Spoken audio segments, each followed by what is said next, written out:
I say this to my coaches all the time. I say our job is to bring hope and power through edutainment. And edutainment, I like that. Hope is the belief that there is a better future, and power is the things that you need to make it come true. And we've been saying that for 15 years. Happy customers buy. And when you make them feel happy, they will buy. Yeah. Welcome to Todd Liles and the Wizard of Ads. I'm Todd Liles, and in the home services business, it's possible to be busy all the time and still feel like the business is harder than it ought to be. The phones ring, the trucks stay moving, and everybody's working, but somehow the numbers still don't quite reflect the effort. And profit stays tight, growth feels heavier than it should be, and too much of your opportunity that you've worked hard to create never really turns into what it could have been. That's the kind of problem that I have spent my career helping companies solve. I've been a technician, a manager, a trainer, and a contractor. And in 2010, I started Service Excellence to help residential HVAC, plumbing, and electrical companies become stronger, more consistent, and more profitable without losing what makes them good in the first place. I'm also a partner at the Wizard of Ads, so I get to see both sides of it. What it takes to make the phone ring and what it takes to actually deliver a sale from it. And the truth is this, getting the lead is only part of it. What you do before and afterwards is what really shapes the business, and that's what we are here to talk about. With me in all episodes, as always, is Roy H. Williams, the Wizard of Ads himself, New York Times bestselling author, the founder of the Wizard Academy, and the man who taught me that the message matters more than the medium. Advertising is a tax you pay for not being remarkable. Welcome to Todd Liles and the Wizard of Ads, a podcast for business owners who want to become remarkable. Tap dancing, Todd Liles is going to take you deep into the mind of Roy H. Williams, the Wizard of Ads, to unleash the timeless truths and secret strategies that have helped him build dozens of America's most successful businesses. Do you want to build a brand that wins the heart, captures the mind, and creates lasting relationships? Take a deep breath and buckle up. It's time to fly. And we're back with Charlie Moger, a fellow Wizard of Ads partner. In the last episode, we talked about funnel coherence, getting all the kittens pointed in the same direction. Now, today, Charlie's going to take us somewhere deeper. We're going to talk about what happens to a brand over time and how it grows and how it stalls and how we keep it alive. With Roy and Charlie, I'm going to start with something that I've seen more times than I can count, which is a business owner that works with a great ad writer, and there's this very creative round that's going on, and it's very electric. So the phone's ringing, and then revenue is climbing, and then 2 years in, the owner calls and says, hey, I'm getting bored with this ad. I think we need to run something new. This happens all the time. But here's the thing. Sometimes they're right. And sometimes they're about to make the worst decision that they've ever made, because there is a difference between a brand that's evolving and a brand that's just restless. So we're going to talk to Charlie because he's been thinking about this a lot. We've had some conversations, and today we're going to dive in with Charlie and we're going to dive in with Roy because they call it long-term brand evolution. And the line that Charlie said that really landed with me in our pre-interview was perfect, which was this: keep it fresh without losing the soul. So let's dig into that episode. Roy, I got a quote. I want to see if you remember writing this. This is in the Magical Worlds book. The sword and the stone, the focal idea, the axis around which all else revolves, the non-negotiable standard at the heart of the company, the North Star in the heart of the client. So those are your words. Charlie and I love those words. Right. You've got so many beautiful symbols of that. You, at the campus, if you've ever been to the campus, you stand at the foot of the tower. I know you have. For listeners, there's a beautiful campus where there's this wonderful tower where we go to learn.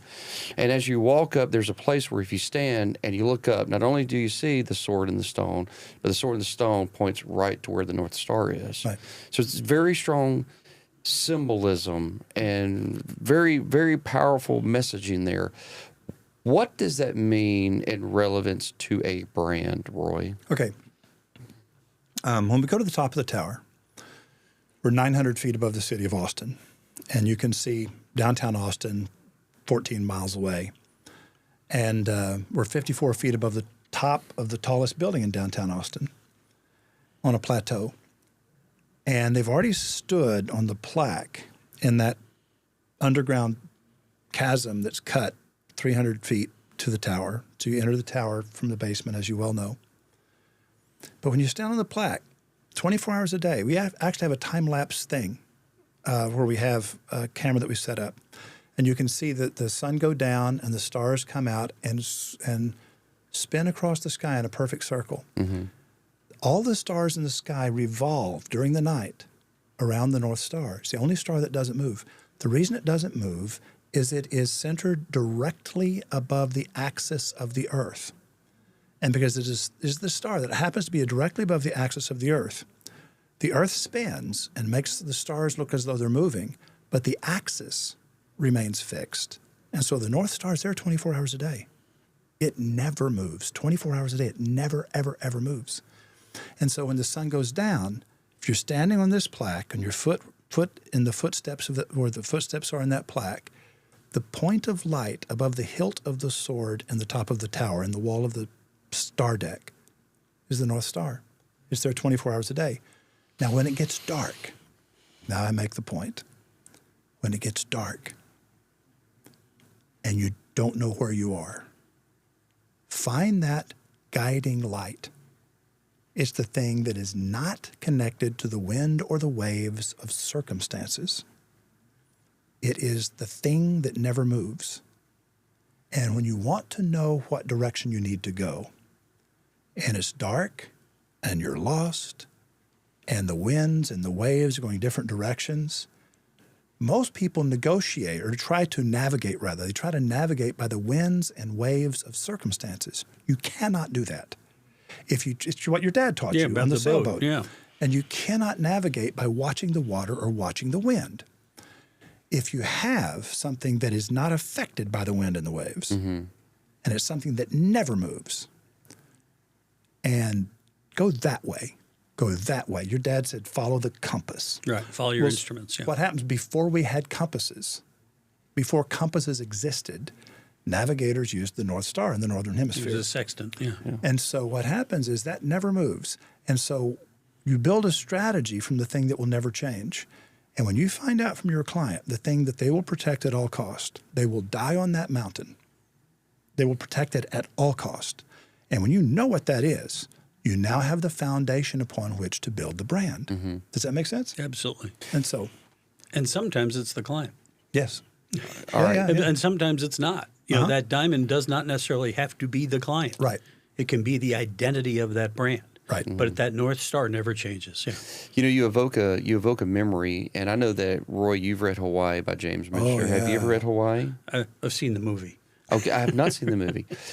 There's a beautiful scene that's not, I'm sure in the movie, I don't know, but it's definitely in the book, where the Tahitians leave Tahiti, mm-hmm. and they're in their very large outrigger canoe, and they're making their journey somewhere. They don't know exactly where, but they know that they're not going to stay where they're at. And they're going for a very, very long period of time, and one of the elder ladies is getting very disturbed because there's this star that's just barely peeked over the horizon at night. She's never seen this star before, and it's not moving left to right. It's only going up in the sky. And Michener goes on, I don't know that he ever actually says the North Star, but he goes on to describe that the only thing that's changing about this star is that it is rising. And from this rising, he never said exactly what they learned, but what he hinted towards was that this awakened a mathematical nuance in the mind of the observer. They could begin to understand curvatures and calculations, and then he moves off from it. And what Roy is saying, and the point of this, when we talk about these brand characters, these brand diamonds, is that it stays fixed. Like where you are, it stays fixed, right? But if we tie this into the evolution, for them moving more northern in their boat, it rises, but they can always guide by that. Mm-hmm. So in that sense, you go, it's absolutely fixed. Mm-hmm. It doesn't change. as long as you're not changing. But there is a movement aspect to this. And I'm not saying that your North Star is going to change. That star doesn't move position, but you move position. Yes. You move Yes, position. absolutely. So, Charlie, you said something that applied to a conversation I had today, but it's this. You said that principles don't change, tactics do. Right. That you adapted that to branding by saying the brand diamond never changes, but the story it tells can change. That's what I mean positionally. Yeah, it's, okay. Walk us through what you mean by that in your words. Well, I kind of look at the diamond, David Freeman's diamond, in the sense that I simplify it so that it's something that is more understandable to the client, and we're not talking about. A lot of them like to have, concrete We're getting a little things too to nerdy understand. here, but it's for, this part's for me and Okay. Roy. So when we talk about the diamond, I say the North Star is the thing that never changes, but it's the you I see coming, right? The counter star at the bottom is the you I get to know. Mm-hmm. When you first meet somebody, you meet their representative, right? But as you get to know them, so that's who you are. Mm-hmm. And there's a divergence between the two because it's the you conceal. And then you have your quirk over here because everybody has a quirk. And then you have the non-negotiable, right? The North Star doesn't change because it's who you are. But the thing that guides you as a person is that non-negotiable. And I think about like James Bond as an example. What was it about James Bond? What was his non-negotiable?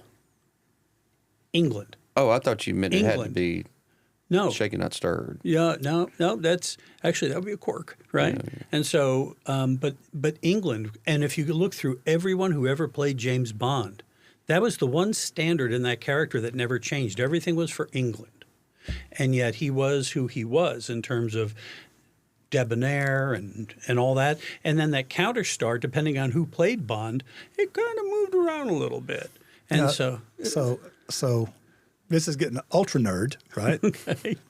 So who was James Bond's old man in the woods? I don't know. Q. At the beginning of every James Bond movie, see, the old man in the woods is the character among storytellers. In storytelling, the old man in the woods is the person who shows up at the right moment, the kairos moment. Mm-hmm. And he prepares you for the Okay. journey ahead and the challenges that you're going to face. Now, so at every James Bond movie, in the first 5 minutes, he goes to see Q, who gives him all these gadgets. And these gadgets are precisely what he's going to need. Just happened to need that one. Right. Precisely what he's going to need to accomplish that mission. Right. So every time he's going to go on the next phase of his adventure, and it's a new major undertaking for him, first thing he does is to go see the old man in the woods, who gives him what he needs, the skills, the knowledge, the insight, the devices, the techniques to help him succeed on the next leg of the journey. So you cannot have a hero without an old man in the woods. It's kind of like if we use Bly's hero's journey. Right. He's the guide. Yes. Okay. Yeah. So I'm gonna tie in what I told you made me excited about principles, and then I want to get to this question here where we talk about that client of yours. Didn't mean to take you on the geeky. No, side trip. we like geeky sidetracks. Geeky sidetracks are fun.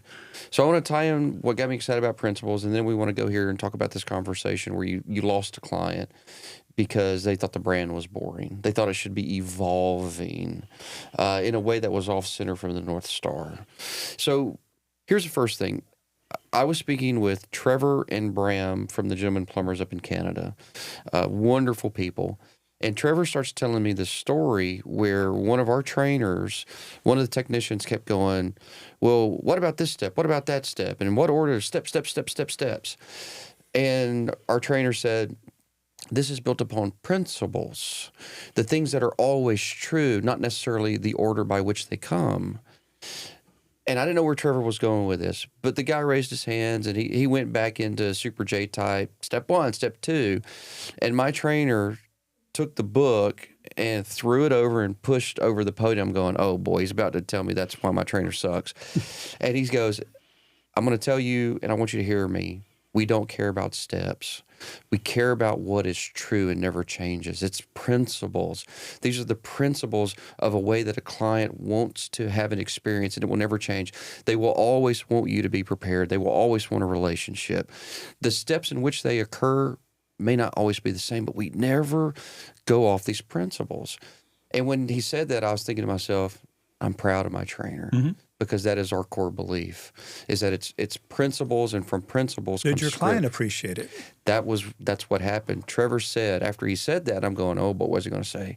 He said, Todd, that was the most powerful part of the entire class, was when he made it clear that we do this out of principles. And I want to make sure that we stress that when you come back up in May. Wow. It's powerful. That's a good client. It's a good client. Yeah. It's a good client. And it was good on my trainer to recognize that He took a chance. he took a chance. But the I've client taken was, chances well, before. of course, and the Yeah. client was smart enough to understand, no, this was for our good. Yes. That was not for just his personality. That was for us. Yeah. So principles don't change. Tactics do. Sure. My trainer had to use a different tactic to catch attention for a guy whose, brain was stuck in a groove. Dangerous. You better be You better know the room. Yeah. But he knew the room. So I wanted to reference that to you because you got me excited when you said that in our pre-interview, and it came up today.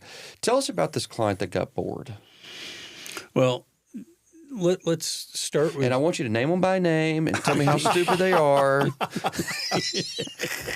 Good night, everyone. I snorted. Sorry. Yeah, no. I'm going to take a hard pass on that opportunity. Thank you. No, let me branch off of what you said, because when we talk about the evolution of a brand, the brand Diamond, as you're evolving this thing forward, there are going to be times when my partner Jeff Sexton says you set a pattern to break a pattern. Because when it does, it surprises the brand is surprised. It's a jolt to the system. I've had ones, we saw the Bolden ad earlier. I've had ones where I've changed their characters, where Mike is Tim and Tim is Mike. And I didn't even explain it to them. And they're reading through the copy and they go, wait a minute. I wouldn't say, wait a minute. And they're like, no, trust me on this one. And it absolutely worked. It was kind of like Seinfeld in the early episodes, in the early seasons. Jerry and George, I think it was about season 3 or 4, changed places. And that's when the show took off in terms of who their characters were. Who was being Larry David, right? Right. That's when it took off. And so you have to dial in sometimes. And over time, like with the Bolden Diamond, we can't go back to use ads that are too old because they don't align with how the characters have evolved since then. So as far as the character you're talking about, that is the client you're talking about there. That was a case where the client would not allow us to evolve. He wanted same old, same old. He wanted predictable, and it became dull and dry. And he was complaining that we weren't advancing it, and yet we couldn't do it because he would resist any time that we tried to do that. And in the end, we agreed to disagree. Or as I like to say, when the registrar and I at my first college had that silly disagreement about my grade point average. And she availed me that open-ended opportunity to go reflect on my goals. We kind of agreed to part company. What's interesting about what you're saying here and the evolution with the Seinfeld example, I always come back to Disney because they've got this very rich and long history. I actually want to talk about one of their evolutions that I think they've done a tremendous job with, which is Mickey Mouse. Right? If you look at the original Mickey Mouse, he looked quite different, Steamboat Willie. And the Mickey Mouse that I grew up with is in my brain, it's Mickey. It's the super rounded, very soft voice, sort of calm, gets into a little bit of hijinks, but Goofy's doing all the really crazy stuff, and he's kind of there along for the ride. I don't know if you're familiar with the modern Mickey, but the modern Mickey is very much of it's still Mickey. It's still got the voice, although they've changed it different enough that you go, that's Mickey's. It's different. Still not Mickey, huh? It's got a little bit more spice to it. Okay.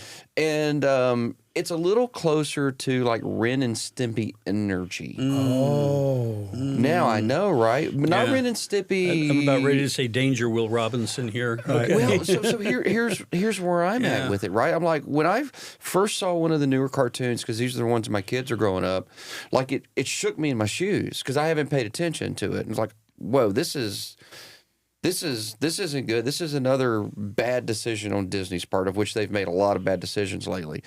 But then I watched it for a little bit, and I'm going, oh, Mickey's still kind. Mickey still loves Minnie. Okay. Mickey so still those loves Pluto. those diamond characteristics are still in place. He's just articulating them in a more hip way. In a more high energy way, because that's what the modern kids demand. Right. The themes are a little bit different, but Mickey and Minnie are still, best pals.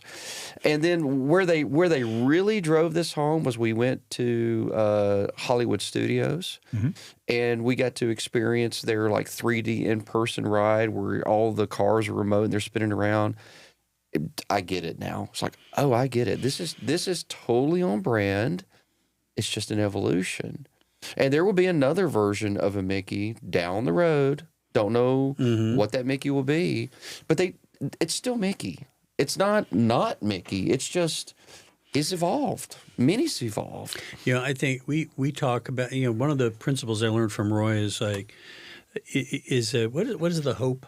What is that thing you had that you have to have, nuts and bolts and entertainment? Oh, yeah. And The four things you have to have is a big idea. right? Now, there's four things. Everybody has the first two. Right. The first thing's what's the big idea? What's the central point? Number two, nuts and bolts. Nuts and bolts are example, how-to, testimonial. These are the steps. So here's the big idea. Here's the nuts and bolts. Here's how to do the big idea. Number three is entertainment. In other words, it's the spoonful of sugar that causes people to stay with the big idea and the nuts and bolts. And so most people fail to have any entertainment value in their marketing message. It's the fourth one, though. Hope. That's the one. And so hope is the one thing. Well, if you get all four, hope is the one that most people don't know how to add. But hope isn't saying, oh, you have no hope, let me give you some hope. You're hopeless. No. Nobody is without hope. Hope is convincing somebody, hey, my service or my product can make next time turn out differently than last time. It can make tomorrow better than yesterday. What I'm about to give you or show you or tell you is going to make the future better than the past. And so that idea of hope, can you give me the big idea, the steps, the nuts, the bolts, the how-to, then will it be fun? Am I going to have a good time learning this Right. or buying Right. this or using this or doing the thing? And then number four, how is it going to change my future? Right. You know? And Orlando Wood is into this right now, and it's part of what underpins the entire System 1 program is the emotional reaction to ads, right? And the most powerful of them is happy. Happy and surprise. That's what people want, and they're looking for hope and happiness in it. And when you talked about how Mickey has changed, That's the entertainment part. that's the entertainment part.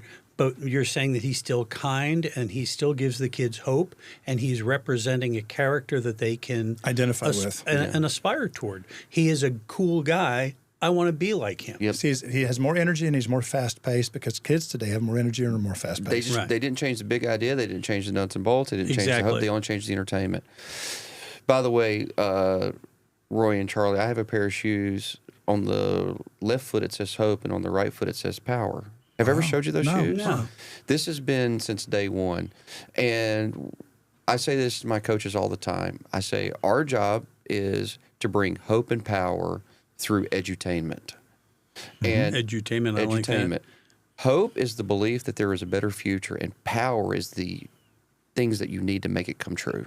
And we've been saying that for 15 years. Happy customers buy. And when you make them feel happy, they will buy. Yeah. And as they're and that's what builds a brand, is when your brand delivers the happy. That's the whole point of this thing and how you're orienting these diamonds. Are you bringing the happy? Because, Todd, the viewers, the listeners, need to have concrete examples. We've been talking about evolution of a brand. I will talk to you about a very, very, very classic evolution. Whenever you've been with a client long term, the most fun you can ever have is when you take the little guy, the guy that no one's ever heard of, because he has nothing but upside. He's the number 23 jeweler in a town of 21 jewelers. You know, he's this little bitty guy. And so people always want the little guy to succeed. If he has a good heart and he's doing the best he can, they want to help that guy out. And so you can lean into that. I'm the little guy, and that's why your business means so much to me, and that's why I'm going to do whatever you need, is because nobody gives me a chance, nobody believes in me. You don't use those words, but you let people understand, I love this guy. Right. I'm going to use this guy. And then you bond with those people, and as long as you can ride the horse of the underdog, you're riding the underdog horse, you're the little guy up against a great big world full of, everybody's got more money than you, everybody's got more powerful than you. It's all these big outfits, and you're just a little guy doing the best he can, and you've got a good heart. Man, people love that brand. Now, after a few years, 5, 6, 7 years, 8 years, guess what? He's not the little guy. He's the king. Yeah. And you have to evolve that, because he cannot continue to be the little guy when everybody knows better. And so the evolution from this little underdog challenger, and now he is the king of the land. He's the king of the category, and everybody knows it. Number 2, 3, and 4 combined are not as big as him. And that is the most delicate evolution, to keep people falling in love again with this character, because what you were talking about with Mickey Mouse, his heart never changes. His circumstances change. His ability to do things for you, the customer, have changed. And so the more of a king he becomes, the more generous he can be, the more big things he can do for you at no extra charge. And so his power becomes a blessing and a gift to you, because we have relationship. Yeah. So this little guy that you believed in, that you voted for, and he became the king of the land. Now that he's king, it's time for him to remember you and recognize how valuable and how important you are to him. And people feel like, wow, I am known. I believed in this guy when nobody else did, and now we are successful together. And if they don't feel like they're part of your success and that you recognize it, they resent you and they'll bring you down. As a matter of fact, how often have you seen somebody makes it to the top and everybody turns on them? Because they became someone different. That's exactly right. What I hear in your telling of this is there is a vulnerability in his willing to admit, I'm a little shot that's going to keep shooting. Right. And he's going to grow. And that humility stayed with him all the way to the top of the mountain. And so there's a fundamental honesty and vulnerability. Right. See, vulnerability is the only currency that will purchase trust. Trust cannot be purchased without vulnerability. And most, I won't say most, I will just say far, far too many business owners have no ability, willingness to be in any possible way vulnerable or straightforward to such a point as they surprise people that they were willing to say something. It's like, wow, I can't believe he went ahead and said that. But yeah, that's an honest man. And so nobody says, wow, that person's really honest, unless you made yourself vulnerable in some way. Well, Roy and I share a mutual client, Shane Vigiani, who is an amazing human being. Yeah, he is. He's just an awesome human being. He made some mistakes early in life, and he owned it. He didn't deny it. He was humble about it. And he sent me the ads, Roy. I didn't know this moment would come up. But he sent me the ads. I listened to every single one of them. And one of them is, you've got him and his beautiful wife, Marisol, doing them together, really smart. Right. And one of them is where he just owns his mistakes of going to prison and changing his life. Yeah. And I'm going, oh, yeah, I see what Roy's doing. Roy is taking the one thing that the town could hold against him and getting it out early, turning it into a positive. And I didn't tell Shane that's what you're doing. I just wrote him and said, can you see what he's doing? Because I know, and you both, we all know, in 5 years he's going to be a big, big deal, and we want him to own that story as opposed to someone else owning that story 5 years from now when he's a big deal and he doesn't control it. Let me tell you, listen, hey, I know it's possible that this is going to change, and I'm okay if it does. But the thing that Shane mentioned to me, and he's my smallest client by far. I just like him. Right. You know, I have people like that. I just like him. And so what he said is, he said, you know, everybody keeps telling me I need to get into some of the other trades. And he goes, why? He said, I took this thing from nothing, just an idea. He says, I have a really tight-knit staff. We get together every morning. We stand in a circle before we all hop in our trucks and take off. So we stand in a circle, and everybody in the circle names one thing they're thankful for today. Just one thing they're happy about today. Anything. Just, this is really good coffee. It doesn't matter what it is. Just anything you're happy about today, and you go around the circle, and everybody tells something they're happy about, and then we start our day. And that's a ritual. And he said, you know what? We're an electrical company. We're a bunch of electricians. And he says, when we go from our current volume to, say, 20 or 30 million, he goes, that's way more money than I could ever really spend. He goes, the profit I would make on a business that size, I don't need more money than that. I don't want more money than that. And you can't make me become a plumber or an air conditioning company if I don't want to be one. And I think I can become a big enough electrical company in this town to meet all of my objectives. So please don't bug me about being anything other than what I want to be. And I'm going, I love that about this guy. I just love that about Shane because he will not let his ambition override his just core identification with being an electrician, and this is what we do, and we're awesome at it. It's the one thing we do. Now, a partner of mine asked me a question. I had to tell him the truth. Brilliant partner. Last week, and he said, okay. It was Stephen Simple, by the way. Okay. And so Stephen said, hey, man, got this client. In this particular town, what do you think is the potential for this business category? And I named a number. He said, okay, what about this one and this one? I said, wait a minute. Do you have one client in 3 trades? And he said, yeah. And I said, you cannot add up the potentials for those 3. Under no circumstances. I said, if he was doing one thing, this is the potential. He says, but you know what I've seen with every client I've ever seen in multiple trades? The one that they really are in their heart is always bigger than the other 2. 100%. And I said, so if they were originally an air conditioning company, they can build a successful plumbing company and a successful electrical company. But their air conditioning company will always lead the way and be the strongest. If they're originally a plumbing company, the plumbing company will always lead the way and be the strongest. And they will never be as dominant in air conditioning or electrical as they are in plumbing because they were superstar of plumbing, then they added the other brands. And I said, so what is the potential for a person who only did one thing? It's different than if it's the second or third trade that you're adding. I'm not against having multiple trades. That is not what I'm saying at all. Right.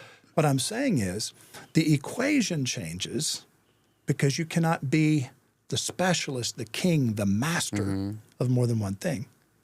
Now, I understand the argument of if you already have all these client relationships, why don't you go ahead and offer them another, since they trust you and they like and you. you have a call center. And they have a everything relationship else, with you. Why don't we go ahead and offer them these other services? I get that, and I have no argument with it. But I also believe in the opposite thing. I also believe if a person says, I can accomplish my goals of doing one thing, and I want to stick to the one thing, I'm going, that is so cool. I can get on board with that. And if a person says, I'm going to be involved in every trade, I'm going to have 17 trades, and there's anything that has anything to do with the homeowner, we're going to offer that service. I'm okay with that. If you can operate at that kind of scale, if you can run that business and staff that business and manage that business, cool, I can advertise that business. So I'm not in judgment of any of these. I'm just saying that when a person knows their own mind and they have clarity, I love that. I love it when a client has clarity and passion for what their belief is. And so I'm not championing Shane's single-minded focus on one trade.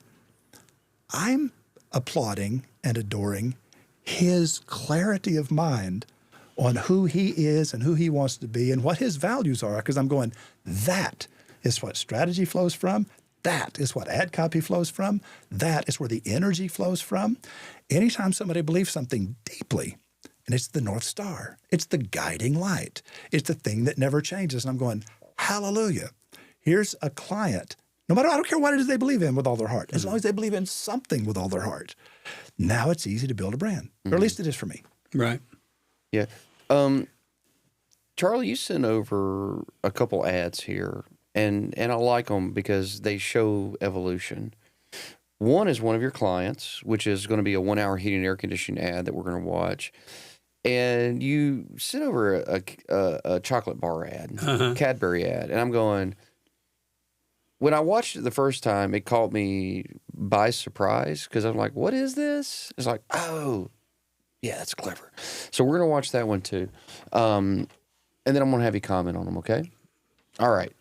A chill in the air means revitalize. This homeowner knows. Hello. You. Hello, sir. And what is your name? You gave me my name. Shh, they don't know that. Pretend like I'm a regular guy. I don't have that good of an imagination. Why, yes, I do want my furnace to last longer. Dad. Save money on my utility bills? Well, come right in. We are depend-worthy. 1 hour heating and air. Your father must be a handsome fella.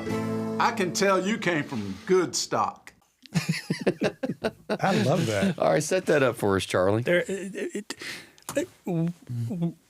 Roy just nailed it. What we want them to be likable. I like those guys. They're happy, and they make air conditioning happy. It's a fun thing. It's a father and son operation where the father had run it for years and well known in the community. He's ran it for years, and he's handed it off to his son David. And David is really becoming the voice of the company, and the two of them work together in the ads. And there's that father-son dynamic. There's the fact that the son's hard charging and wants to take the next hill, and the father's like, well, let's walk up and enjoy the day, And it's that kind of energy is in everything. The dad is freewheeling and fun, and you see that play out again and again in ad after ad in that sequence. So I'm going to ask you both, how would you tie this into brand evolution? Because on the surface you go, well, it's evolving because, like you said earlier in other episodes, cartoons don't age, but people do. Mm-hmm. So the father's older, the son's not, and it's like, oh, he's passing the torch. It makes sense to me, but I'm just asking, can the brand change that way? We're like, absolutely. Like we're just passing the torch, but we're still the same core. I think it's because I'm sorry. No, please. That if you've done your job right, first of all, anytime there's a shift, what do? Go back to strategy. Go back to strategy before you can entertain this change. Make sure, does the strategy still fit, right? Does the strategy fit? Does the diamond fit? Okay, yeah, we can make this change.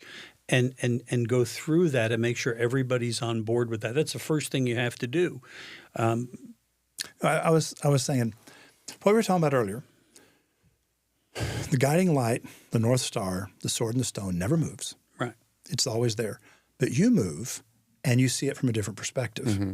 Circumstances change, but the actual guiding light doesn't. The actual character diamond doesn't. So what have we seen? You mentioned character reversal with Bolden Brothers. Right. Okay. Who's the adult in the room in those ads? Oh, the son. The son. So you're passing the torch. Older generation passing the torch to his son, who speaks with calm and authority and sanity. The son. He's now the CEO. Now, who has the freedom to be a child again? The dad who's stepping back because he's turned it over to the son he loves and trusts. So it makes perfect sense. He loves and trusts his son, and he's now clowning around having the time of his life. Why? Because he didn't have to run the company anymore. He's an old guy just having a time. He's gone back to being a child. It's role reversal. The son is now the adult. The old man is now a child having a wonderful time, being spontaneous like a little kid and being all kinds of goofy like a little kid, wanting to play games like a little kid. And he's a good-looking, highly respected older gentleman. And I'm going, it is just so fun to see an old guy enjoying life that much. Because why? Why does he get to enjoy life so much? He's got a strong, responsible, clear-headed adult son who's running the business the way a CEO should. Role reversal is part of the evolution because the old man is stepping back and turning it over to the boy. Right. Make sense? I can promise you there's a lot of business owners that want exactly that. Yes. Let's watch this other ad.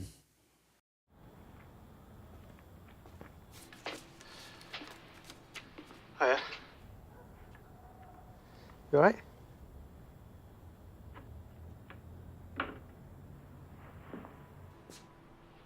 Number 6. One of those, please.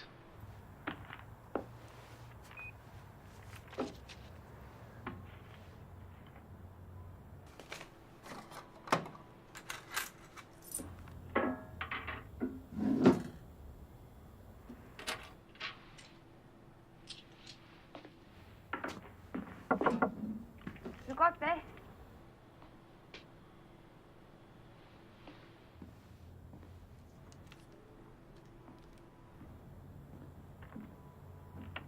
Love you, Dad.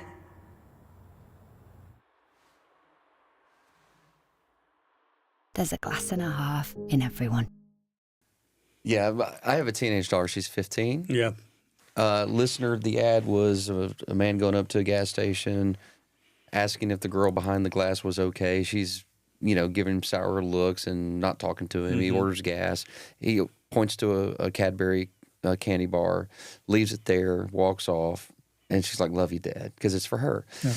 I've got a 15-year-old daughter. That is the look that she gives me 80% of the time. Yep. Yeah. I've got 3 daughters. I can understand what you mean. Yeah, and she loves me, but on her time. When she wants to love me, on her terms. Right? On her terms. Yeah. So, Charlie, Roy, talk about that ad. I described it, but talk about the essence of it. The kiss of that ad is the surprise, because you're kind of, the dad is kind of creepy at the beginning of that ad, like, what's going on here? So you have this mystery, and mystery, the solving of a mystery brings delight, brings happiness, and then you have the glass and a half in everyone, and which has been the slogan for Cadbury since, Jesus was a boy. I mean, it's just part of who they are, and it just it brings a fulfillment of promise to that brand so eloquently. The sad truth about that brand is that, it's kind of like when you can't argue the law, the product isn't what it used to be. Right. Cadbury's owned by Mondelez now. They've messed with the formula. They don't make it there. They make it in Poland. And there's a real repulsion to Cadbury in there, and what they're trying to do here is to step over that with an emotional bond to bring you back to the product. They're romancing it, yeah, which is fine, which is good.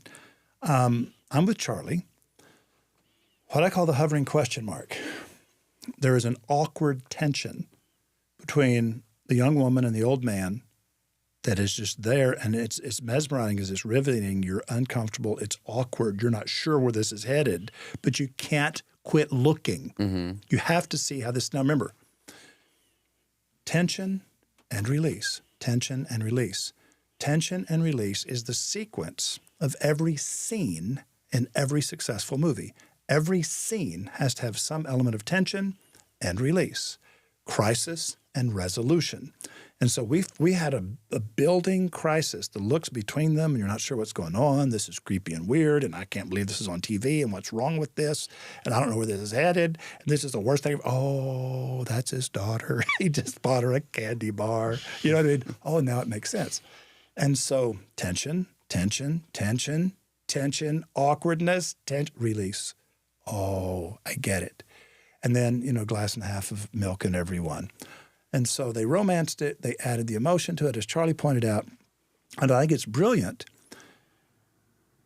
Will it overcome the fact that the actual product has now falling short of what it used to be? I don't know. But advertising doesn't make the product better. Mm-hmm. It just, if the product is its own limiting factor sometimes, and you can't fix a weak product with a good ad. Yeah. So, true story, Cadbury is my favorite chocolate bar. Has been for a long time.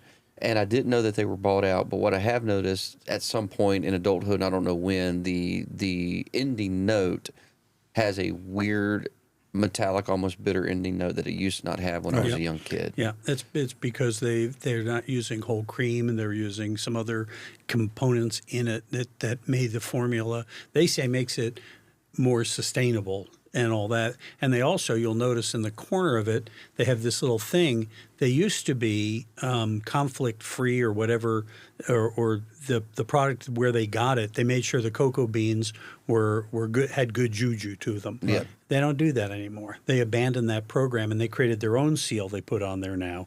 And so there's all these ways that slowly but surely the crush for profit is undermining what makes that brand what it is. How long can it sustain? Who knows? I mean, you think about New Coke, right? When New Coke came along, right? Yeah. And they totally spit in the face of Coke buyers and said, no, this is what your product is now. And then they brought back Classic Coke. But was it Classic Coke? Not really, because it didn't have sugar cane in it anymore. Right. And now it's high fructose corn syrup. And that's kind of what's playing out here with Cadbury. It's a great ad. There's an entire campaign of these that will just absolutely touch you in the heart. But like you're saying, there's a note at the end of it that tastes different. The same thing I got news for you. If you don't like that, stay away from the eggs because you'll be even more disappointed. Well, brand evolution, right? And we kicked off with this story about the Northern Star, and that's where we end with. I think it's like your brand can evolve and your product can evolve, but if you remove yourself from the Northern Star brand or product, you're removing the principles that built what it was, Right. Well, was built is there upon. anything more personal than a candy bar? I mean, in terms of product, you're ingesting this. I'm bringing this into my body. I have an intimate relationship with this product, and now you're going to mess with the chemistry of it. You're going to change what I'm bonded to, and like it would be like, what if, Mickey Mouse turns out that he really smokes? You know what I mean? It's like, no, what? No, you can't do that. You can. They've not gone there. They haven't gone that Right. You can evolve. Yeah, you can evolve, but you can't twist it. And I think that's what's happened here. And I think that we talked earlier about the discipline of a brand. That's what the diamond gives someone who will follow it, and the strategy above it. When you have that discipline, you have a sustainable brand. You have a brand that you can build on because familiarity breeds content. Customers want to know who you are every time you show up. And to your credit, the way you coach people, every technician that shows up at the door is the same technician, right? How many clients do you start working with where if they have 9 technicians, there are 9 different companies on the street? Yeah. Right. And so when you have that from the top down, from the C-suite down to the guy who is working the parts room, everybody understands and everyone's on the precipice pointing the same way.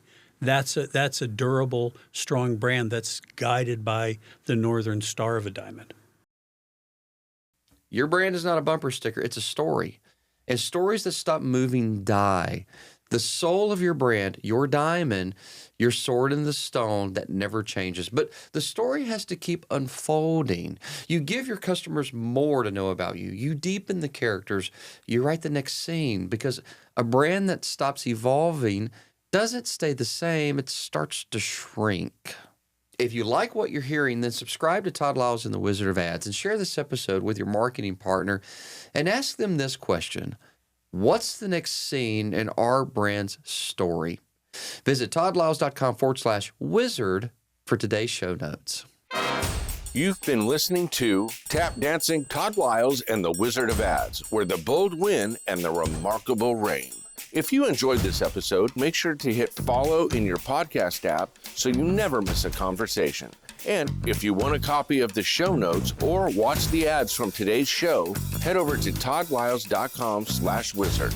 This episode was made possible by the generosity of our host, Roy H. Williams and Todd Liles, and the support of our clients. This episode was produced and edited by Alex Walker, sound designed by Devin Wright and Dave Nevland. Our social team includes Joshua Entis, Alexa Miladinovich, and Hani Assad. Additional production support from Letty Deaver. This episode is dedicated to the business owners who refuse to be ordinary.